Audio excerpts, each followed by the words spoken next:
మీరు గనక ఒక మూవీని ఎడిట్ చేస్తే యాజ్ ఏ మూవీ ఎడిటర్ గా మీరు ఎంత ఎడిట్ చేస్తారో ఈ వీడియోలో డీకోడ్ చేద్దాం. ఈ వీడియోని సేవ్ చేసుకోండి అండ్ మీ ఫ్రెండ్స్ కూడా షేర్ చేయండి. ఇఫ్ మీరు గనక ఒక మెయిన్ ఎడిటర్ దగ్గర అసిస్టెంట్ ఎడిటర్ గా వర్క్ చేస్తే పర్ మూవీకి మీకు 70,000 నుంచి 2.5 lakhs వరకు పే చేసే ఛాన్సెస్ ఉంటాయి. లేదు నేను ఏ ప్రొడక్షన్ హౌస్ దగ్గర పని చేయను, యాజ్ ఏ ఫ్రీలాన్సర్ గా ఒక మూవీని ఎడిట్ చేస్తానంటే మీరు 7 lakhs నుంచి 15 lakhs వరకు ఛార్జ్ చేసే ఛాన్సెస్ ఉంటాయి. ఇఫ్ మీకు గనక 5 years of movie editing experience ఉందంటే మీరు పర్ మూవీకి అరౌండ్ 15 lakhs నుంచి 50 lakhs వరకు ఛార్జ్ చేయొచ్చు. And last and final thing, me luck కనుక కలిసి వచ్చి మీరు టాప్ 5 ఎడిటర్స్ లిస్ట్ లో కనుక ఉంటే పర్ మూవీకి మీరు 75 lakhs నుంచి 1.5 crore వరకు ఛార్జ్ చేయండి. అండ్ వీటన్నిటి గురించి ఒక పీడిఎఫ్ రెడీ చేశాను.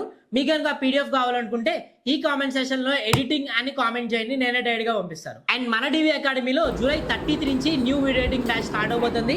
మీ కనుక జాయిన్ అయ్యి మీరు కూడా ఒక వీడియో ఎడిటర్ అవ్వాలనుకుంటే కింద కనబడుతున్న కాంటాక్ట్ నెంబర్ కి కాల్ చేసి మీ స్లాట్స్ అనేవి బుక్ చేసుకోండి. Limited seats available. అండ్ మీకు ఇలాంటి టెక్ న్యూసెస్ కావాలనుకుంటే ఫాలో దిస్ పేజ్.